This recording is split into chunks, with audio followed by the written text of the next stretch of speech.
Muy buen día, bienvenidos a la Iglesia de Cristo en Villahermosa. Qué especial es estar aquí reunidos de nuevo. Hay muchos hermanos que están vacacionando y eso está bien, no es pecado, hermano. No te vayas a poner a pensar, pecadores que no vinieron a su reunión. No, está bien, hay que aprovechar cuando se puede y nosotros también nos hemos ido de vacaciones. Acuérdate esa vez que no viniste a la reunión por irte de vacaciones, hermano, por irte a pasar un tiempo en la familia. Está bien, ¿no? Obviamente, en nuestro corazón, en nuestro deseo, siempre está el congregarnos, el buscar alabar a Dios juntos como familia, el disfrutar del privilegio que Jesucristo mismo nos ha entregado a través de su muerte. La realidad es esa. Cuando Jesús dijo a sus apóstoles que su cuerpo era entregado en favor de nosotros, se refería a esto, ¿no? Al privilegio de poder acercarnos a Dios, de poder cantarle con confianza, con ánimo, sin importar ninguna circunstancia externa, sin importar si hay instrumentos o no. Como bien dijo Alex, lo más increíble, el mejor instrumento que nosotros tenemos para alabar a Dios es el corazón.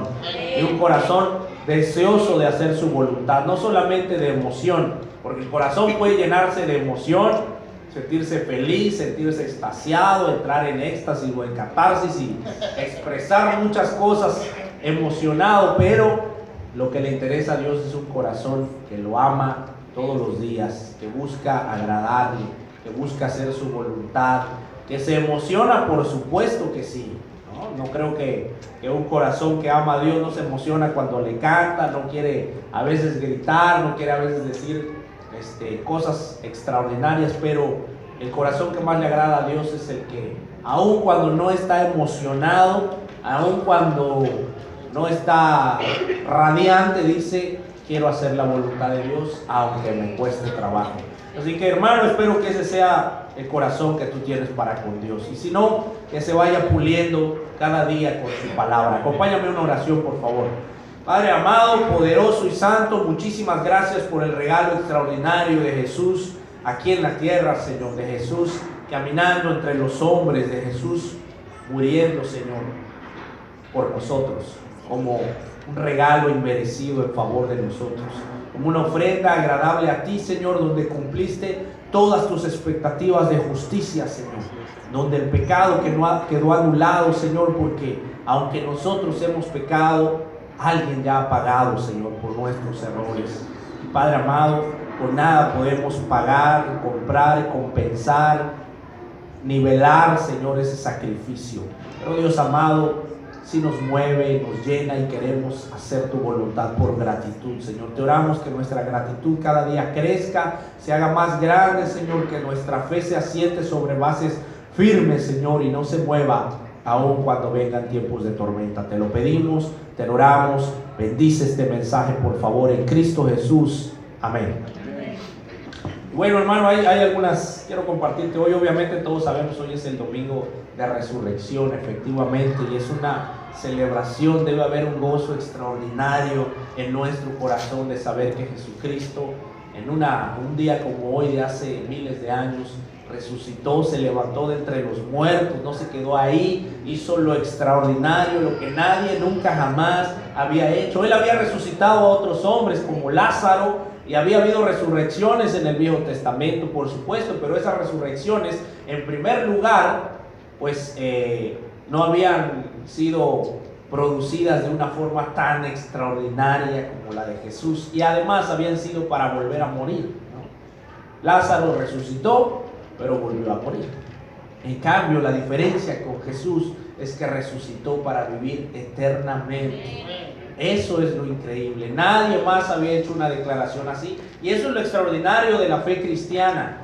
Por supuesto que hay budistas y otras religiones, pero ninguno de ellos reclamó ser Dios en carne.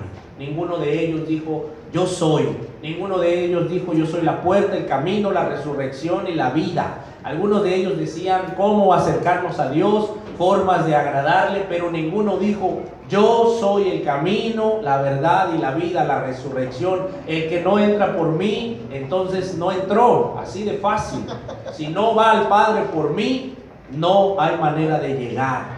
Entonces Jesús hizo declaraciones extraordinarias que al final de cuentas le costaron la vida. Eso fue lo que lo llevó humanamente a la cruz, que los judíos no podían soportar esas declaraciones. La gente común y corriente, los humanos, no pueden soportar declaraciones de ese tipo. Y sabes, es extraordinario en el sentido negativo ver cómo la gente se opone a ese hecho, a la resurrección de Jesús.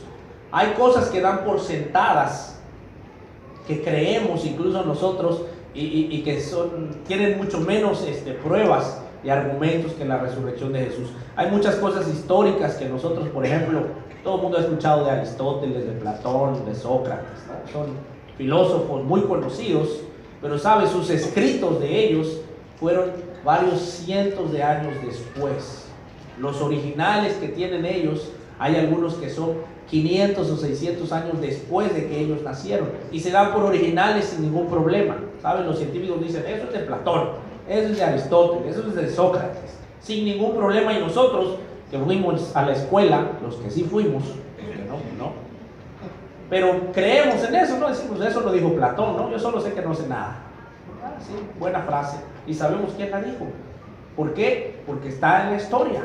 Y sabes, esos documentos son cientos de años después, los originales que se tienen. Cuando ellos habían muerto y se habían podrido sus huesos, aparecieron los originales y son los que se utilizan. La Biblia, yo no sé si tú sabes, pero nuestros originales son de 30 o 40 años después de Cristo. Es decir, muy recientes. Había pasado muy poco tiempo entre la muerte de Jesús, cuando se empezaron a hacer los evangelios, cuando se empezó a hacer el Nuevo Testamento, pero la gente dice, pues no sé si son originales, no estoy tan seguro, pero les dices de Platón y se cortan una mano. No, por Platón claro que sí, ¿no? Por Aristóteles, por supuesto, por Alejandro Magno. ¿Sabes? Todos esos documentos, Alejandro Magno fue antes de Cristo y está sentado en la historia y todos saben quién fue por documentos que se encontraron, y que los originales son cientos de años después de que ellos vivieron, pero lo dan por sentado. Pero con el cristianismo no es así. Hay un personaje en Estados Unidos medio conocido por allá, porque cuando el New York Times, que es un periódico muy famoso, saca una nota aludiendo a la verdad cristiana, diciendo que está bien, que fue correcto, que eso es verdad, él escribe una carta pidiendo que se retracte, ¿no? Diciendo, ¿cómo puedes hablar de eso? Si Dios fuera Dios y existiera, habría dado una prueba contundente de su veracidad y de su existencia. ¿Saben lo extraordinario? Es que Dios sí la dio. Por supuesto que Dios dio una prueba que nadie puede refutar, pero que simplemente dice, no quiero creer en ella. Y esa prueba fue la resurrección de Jesús. Jesús es un personaje histórico que ya las personalidades verdaderamente, no hablo de tu vecino, el que dice, yo soy muy sabio y no creo en Dios. No, hablo de los verdaderos que reconocen a Jesús como alguien que sí existió, como alguien que verdaderamente vivió, pero simplemente dicen, pues pudo haber sido un hombre cualquiera, ¿no? Y sabes, hoy, han existido varias teorías a lo largo de la historia para negar la resurrección de Cristo. No sé si tú las conoces todas, y si no las conoces no importa, pero han habido varias teorías para negar la resurrección de Jesús. Una de ellas es que Jesús no murió realmente, ¿no? Dice, sí lo golpearon, lo lastimaron, fue crucificado, pero no murió. Y cuando lo pusieron en la tumba, todavía estaba consciente, y por eso después logró salirse. Obviamente esa teoría, cuando tú lees el documento que narra la muerte de Jesús, te das cuenta que sería prácticamente imposible lograrse. ¿Por qué? Porque los romanos eran expertos para matar, ¿no? Perfeccionaron la crucifixión al grado que tú sabes, quebraban las rodillas de los colgados para que murieran asfixiados rápidamente. Y cuando llegaron con Jesús dijeron, no, ha muerto, y le enterraron la lanza aún así para estar seguros de que había muerto. Además, suponiendo que hubiera estado vivo y que él hubiera tenido que tener la fuerza después de haber sido castigado hasta la muerte, atravesado, para levantarse muy tranquilamente de la tumba y mover una piedra de más de 50 kilos de peso. que era la que sellaba su tumba. Y después, caminar 10 kilómetros hasta donde estaban los discípulos y llegar muy tranquilo a decirles: miren, aquí estoy, vivo y coleando. Entonces, esa teoría, por supuesto, es muy loca. Pero han habido teorías, como por ejemplo, la alucinación masiva. Las puedes buscar en internet, todas esas están ahí, de personas que quieren detractar la resurrección de Jesús, que dijeron, realmente fue una alucinación colectiva, porque después los que vieron a Jesús, dice la Biblia, que fueron María Magdalena, después los discípulos, y que se le apareció a 500 discípulos en Galilea. Entonces dijeron, tuvieron una alucinación colectiva. Pero tendrían que explicar por qué no estaba el cuerpo de Jesús en la tumba. Y es realmente la dificultad para los ateos a lo largo de la historia, ha sido poder explicar por qué el cuerpo de Jesús no estaba en la tumba.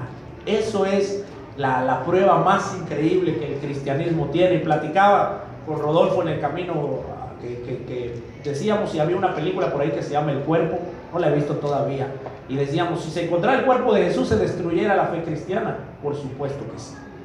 Si realmente el cuerpo de Jesús hubiera sido exhibido, se hubiera destruido el fundamento del cristianismo. No existiría el cristianismo, porque hubiera sido un muerto más. Y sabes, acompáñame por favor a la Biblia, al libro de Mateo, en el capítulo 28, capítulo 28, en el versículo 1. ¿Estamos ahí? Dice, pasado el sábado, cuando al anochecer comenzaba el primer día de la semana, María Magdalena y la otra María fueron a ver el sepulcro. De pronto hubo un fuerte temblor de tierra, porque un ángel del Señor bajó del cielo y, acercándose al sepulcro, quitó la piedra que lo tapaba y se sentó sobre ella. El ángel brillaba como un relámpago y su ropa era blanca como la nieve. Al verlo, los soldados temblaron de miedo y quedaron como muertos. El ángel dijo a las mujeres, no tengan miedo, yo sé que están buscando a Jesús, el que fue crucificado. No está aquí, sino que ha resucitado como dijo. Vengan a ver el lugar donde lo pusieron, vayan pronto y díganlo a los discípulos, ha resucitado y va a Galilea a reunirlos de nuevo. Allí lo verán, esto es lo que yo tenía que decirles. Las mujeres se fueron rápidamente del sepulcro con miedo y mucha alegría a la vez, y corrieron a llevar la noticia a los discípulos. En eso Jesús se presentó ante ellas y las saludó. Ellas se acercaron a Jesús y lo adoraron, abrazándole los pies, y les dijo, no tengan miedo, vayan a decirle a mis hermanos que se dirijan a Galilea y allá me verán. Mientras iban las mujeres, algunos soldados de la guardia llegaron a la ciudad y contaron a los jefes de los sacerdotes todo lo que había pasado. ¿Sabes? En esta parte de la Biblia vemos el suceso extraordinario de la resurrección de Jesús. Vemos a María Magdalena apareciendo Jesús a sus ojos, y eso, como nota chistosa, fue inteligencia de Jesús. Sabía que ese chisme quería que corriera, tenía que presentarse ante una mujer, ¿no? Entonces, sabía que tenía que ser ante María Magdalena, no ante un discípulo. Pero lo increíble de aquí, quiero que veas cómo el interés del enemigo de siempre opacar lo que Dios ha hecho, y cómo el corazón puede creer lo que elige. Sabes, Mateo, los evangelios hablan del testimonio de María Magdalena, el testimonio de los apóstoles. En otros evangelios vemos a Tomás diciendo, hasta que no meta su mano en mi costado no creeré. Vemos cómo hablan de que se le apareció a Pedro y a los demás, cómo entró en un lugar cerrado y apareció en medio de ellos. Lucas dice cómo se le apareció a 2 hombres en el camino de Emaús, que ya habían dudado de él y se les apareció. Pero Mateo elige poner el testimonio de los enemigos de Jesús para dar fe de la resurrección de él. Dice que los soldados son los que van ante el Sanedrín, ante los judíos, y les dicen lo que pasó. Y ¿saben qué? Se apareció un ángel y todos literalmente nos morimos de miedo, caímos desmayados. La guardia romana generalmente se componía de 12 hombres, acostumbrados a los peores maltratos, a las peores situaciones, a que si les daban una tarea y no la cumplían, lo más seguro era que los mataran. Entonces cuando les dijeron, cuiden ese cuerpo y que nadie los saque de ahí, eran 12 hombres entrenados, por lo menos, para dar su vida, que nadie sacara ese cuerpo. Y además seguramente los judíos, el sumo sacerdote les dijo, estén más atentos el tercer día, porque él dijo que va a resucitar al tercer día.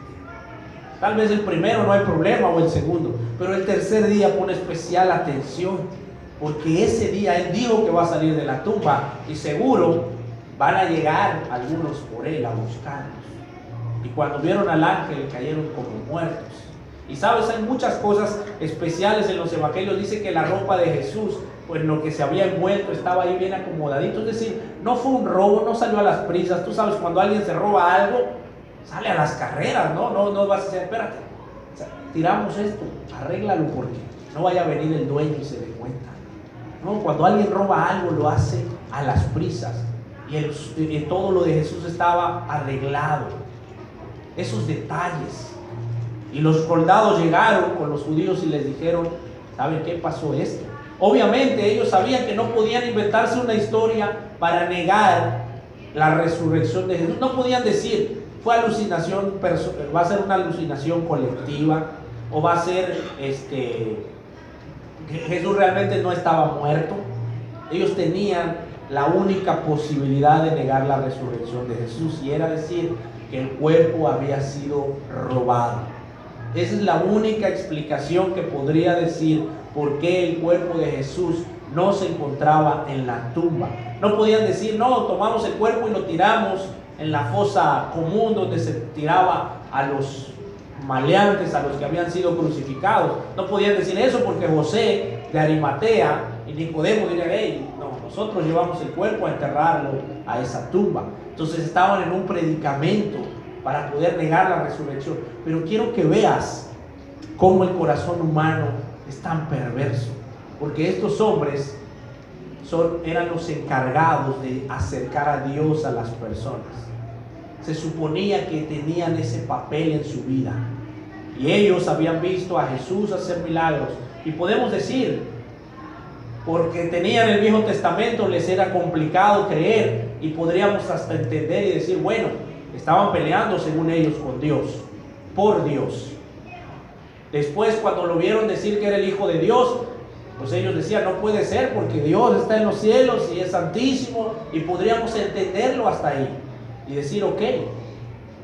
Pero cuando les vienen los soldados y le dicen, acaba de pasar algo extraordinario, entonces nos damos cuenta que realmente el deseo de su corazón no era seguir a Dios, no era llevar a las personas a Dios, sino era tener un lugar privilegiado que les daba la posición que tenían con Dios.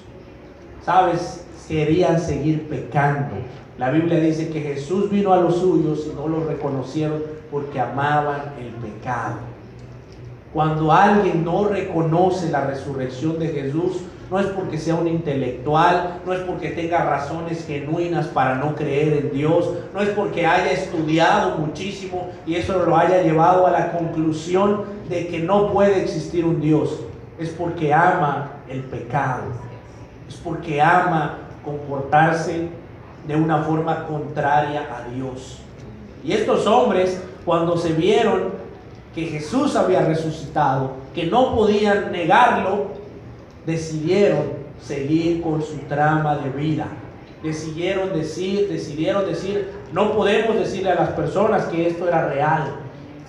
Y entonces le encargan a los soldados, dice, estos jefes fueron a hablar con los ancianos para ponerse de acuerdo con ellos y dieron mucho dinero a los soldados, a quienes les advirtieron, ustedes digan que durante la noche, mientras ustedes dormían, los discípulos de Jesús vinieron y robaron el cuerpo. Y si el gobernador se entera de esto, nosotros los convenceremos y a ustedes les evitaremos dificultades.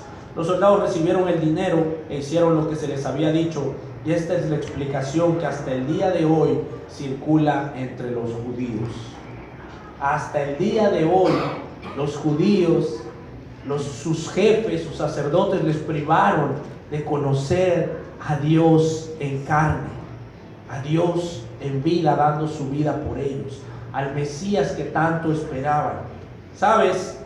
En primer lugar, era difícil tragarse que los 12 soldados iban a quedar dormidos, cuando obviamente tenían expresa vigilancia sobre el cuerpo de Jesús, y que además sobre sus cabezas estaba esa responsabilidad. Tanto es así que cuando les ofrecen el dinero también les tienen que decir: mira, nosotros tenemos mucho contacto con Pilato, lo tenemos en la mano, no te preocupes, tú puedes decir que te quedaste dormido y nosotros haremos que él no te mande a matar. Sobre nosotros queda esa responsabilidad.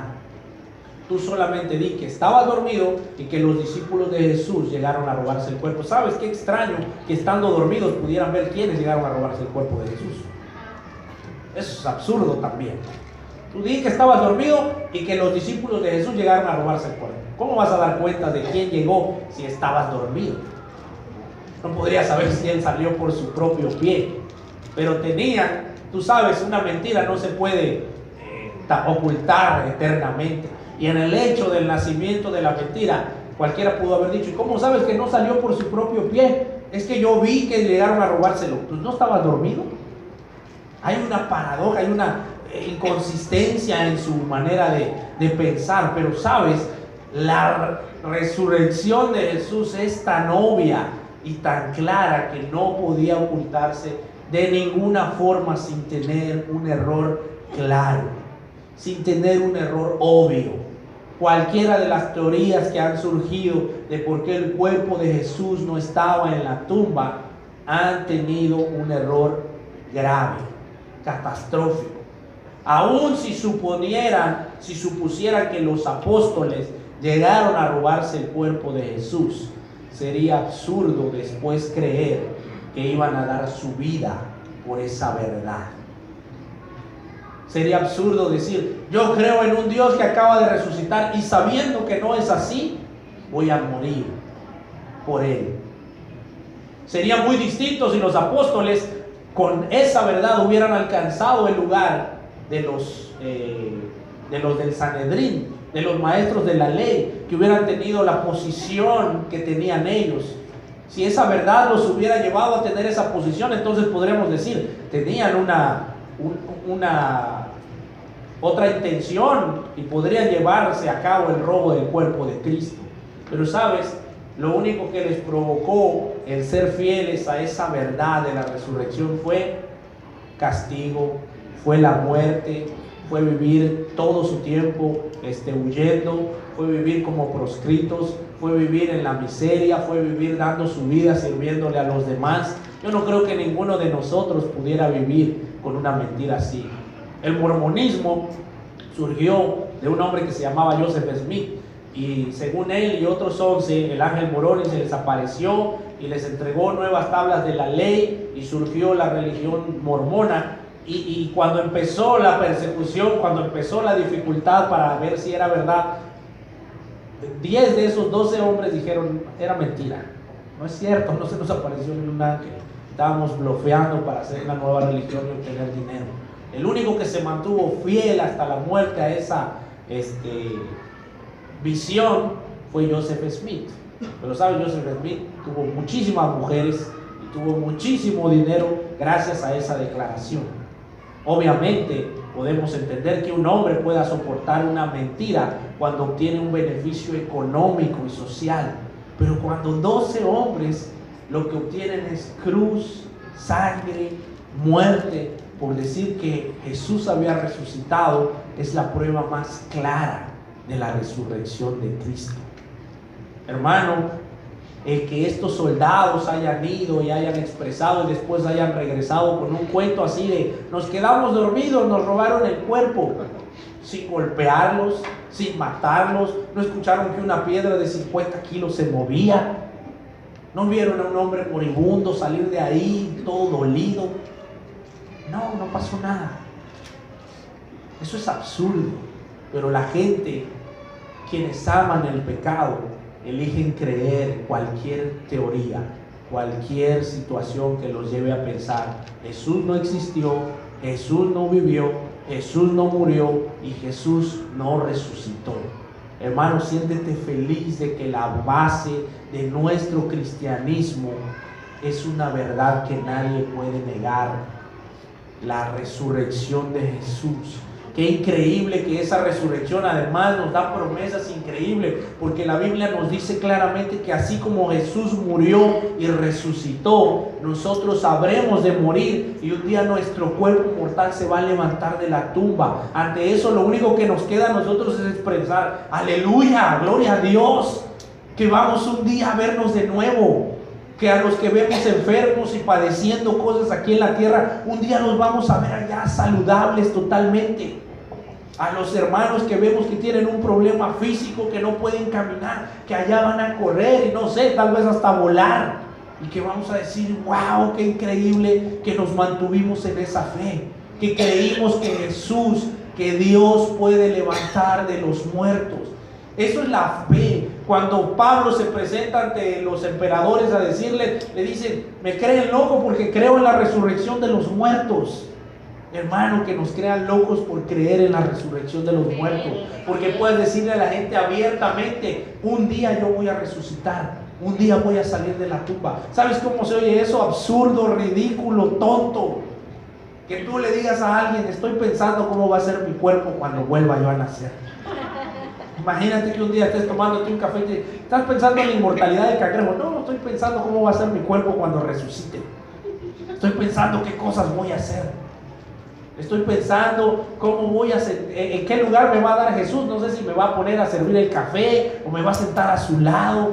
Estoy pensando en cómo va a ser el cielo. Estoy pensando en cómo va a ser mi relación con los discípulos allá, a quienes voy a ver, qué voy a platicar toda la eternidad. ¿Sabes? Esos sueños tienen una base muy clara y muy genuina en que Jesús se levantó de la tumba. Cuando yo veo la película de la Pasión de Cristo, la escena final es lo que más me mueve el corazón. No cuando lo veo en la cruz, obviamente me hace llorar y me mueve, pero cuando veo que se levanta, ¿no?, el cuerpo de Jesús y camina y se le ven atravesadas sus manos y caminando, pero ves el cuerpo nuevamente vigoroso, lleno de salud. Dices: wow, qué increíble que puedo vivir una vida aquí con una esperanza tan segura, tan certera como la resurrección de Cristo. Ese mismo Espíritu que resucitó a Cristo, hermano, está en nosotros y nos hace decir: aleluya, amén, bendito sea Dios, alabado sea su nombre por siempre. Te hace poder vivir feliz aquí en la tierra. Te hace poder pensar que cualquier dificultad que enfrentes es nada comparada con la gloria que habremos de ver, como dice Romanos. Es nada si consideras los sufrimientos y las dificultades aquí con lo que vas a ver allá en el cielo. ¿Y cómo puedo estar seguro de eso? Porque Jesús resucitó de la tumba. Porque Jesús no se quedó ahí. Porque Jesús, después de sufrir lo peor, se volvió a aparecer ante ellos. Y caminó, y comió, y celebró con ellos. ¿Sabes? Todo eso es algo extraordinario. Y restauró a Pedro, y amó a los discípulos. Y lo vieron ascender al cielo en las nubes, y dijeron: después de ver esto, ya no puedo negar mi fe. ¿Sabes? Esa escritura que dice: benditos los que creen sin haber visto, ¿la recuerdas? Eso es para nosotros, hermano. Nosotros no vimos a Jesús caminando, nosotros no vimos a Jesús crucificado, nosotros no lo vimos salir de la tumba, ni fuimos a contar el chisme como María Magdalena. Pero sabes, nosotros tenemos una bendición al parecer mayor, porque dijo: benditos los que creen sin haber visto. Obviamente nuestra fe no está basada en una payasada, no está basada en una tontería, no está basado en algo que no se puede comprobar. Los evangelios son genuinos, son de poquitos años después. Gente que podía decirles en su cara: ey, ¿sabes qué? Ese cuerpo no fue resucitado, sino que se lo robaron. Y Mateo elige claramente sus palabras diciendo: la comprobación más grande de la resurrección de Cristo es que sus enemigos tuvieron que correr e inventar una mentira que además es muy ridícula. que nos vieron robar un cuerpo. ¿Para qué? Para después morir por esa mentira. Que nos vieron que el cuerpo nunca estuvo ahí, que realmente lo tiraron a una fosa común. ¿Por qué nos salen ahora con el cuerpo y nos dicen aquí está despedazado? No es cierto que resucitó. No hay manera de negar la resurrección de Cristo, hermano. No hay forma. No la niegues tú en tu mente, no la niegues en tu corazón. No vengas a la iglesia pensando a ver qué me dicen hoy, pensando a ver si puedo cambiar, pensando a ver si me logro animar, a ver si... No, hermano, ven diciendo, voy a ir porque Jesús salió de la tumba, porque quiero saber más de Él, porque quiero vivir una vida para Él, porque quiero llegar al cielo y porque tengo la certeza de que lo voy a hacer, porque Jesús me dio promesas extraordinarias y todas ellas quedaron marcadas cuando Él salió de la tumba. Cuando Jesús salió de la tumba, todas las promesas cobraron vida. ¿Sabes? Por eso Pablo, después de ser un judío que creía esa historia, imagínate cómo tenía atrofiada su mente y su corazón. ¿Por qué Pablo se sintió tan agradecido y dijo, como un abortivo yo fui elegido como el último de los apóstoles? Porque él había escuchado de la resurrección de Jesús. Él sabía y se había creído esa mentira. ¿Por qué? Porque le gustaba el pecado.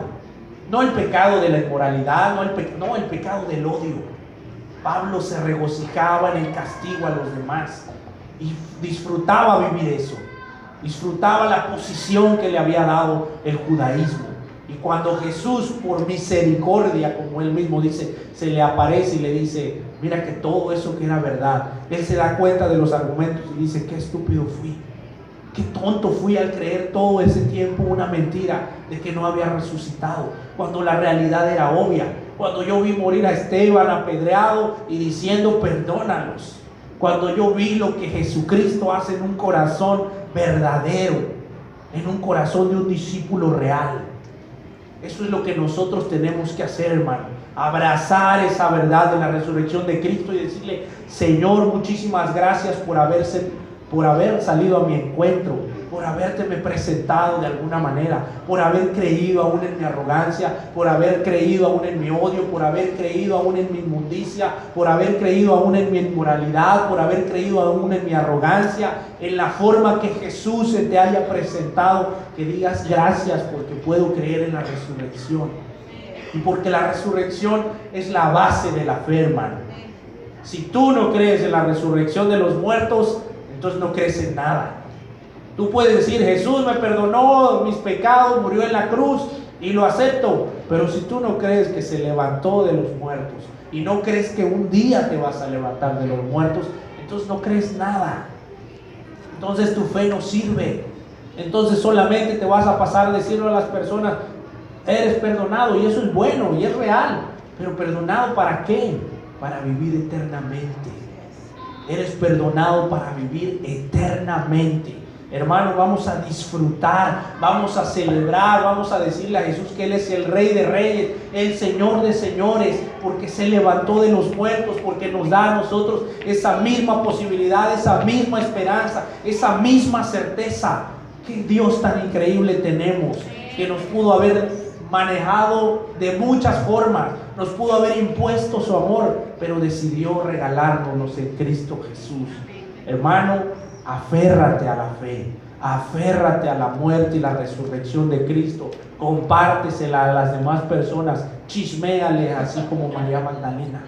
Diles, Jesús resucitó de los muertos, resucitó de los muertos, es la verdad, no lo puedes negar. Puedes decidir no creer en Él, pero no puedes negar que resucitó de los muertos. No puedes negarlo. Si tú niegas los evangelios, niegas todos los documentos históricos que hay en la historia. Todos. Porque se escribieron después.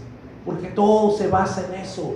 Y sabes, si te dicen, si Dios es Dios, entonces debería dar una prueba muy clara, inequívoca indiscutible de su presencia. Dile, Él la dio. Él la dio. Levantó a Jesús de los muertos. Se lo llevó al cielo y está a la derecha con Él. Él dio la prueba. Que tú no quieras creerla es otra cosa. O que tú quieras que te la dé a ti en privado, eso es otra cosa. Pero Él dio la prueba clara y contundente. Amén. Celebremos entonces la resurrección de Jesús, hermano. Acompáñenme en una oración. Padre amado, Dios poderoso, sorprendente y maravilloso, muchísimas gracias, Dios, por las promesas tan extraordinarias que quedaron cumplidas en la resurrección de Cristo Jesús. Gracias porque Él, Señor, no se quedó en la tumba, sino salió de ahí, Señor, para darnos la muestra clara de que así nosotros un día resucitaremos, Señor. Gracias por permitirnos vivir con esa esperanza en el corazón y en la mente. Padre amado, muchísimas gracias por permitirnos ver todavía milagros, mujeres y hombres que creen en eso, Señor. Gracias porque hace el miércoles nos permitiste ver el nacimiento de Marisa y le diste ahora la certeza, la promesa, Señor, de que un día resucitará. Hoy, Señor, también nos das el privilegio de ver que una hermana en Coatzacoalcos se estará bautizando, Señor. Y Padre amado, nos llena de gozo porque sabes, estás poblando el cielo, Señor. Estás poblando el cielo, estás llenando esas casas que nos dijiste que hay allá arriba, Señor. Permítenos vivir confiados que un día estaremos ahí, Señor. Permítenos aquí, mientras estemos en la tierra, seguir compartiendo ese evangelio que es verdad, Señor. Ese evangelio que da vida, ese evangelio que transforma, el mensaje de la cruz que es poder para los que creen, Señor. Padre amado, bendito seas. Te oramos en Cristo Jesús nuestro Señor. Amén. Hermanos, que Dios nos siga bendiciendo.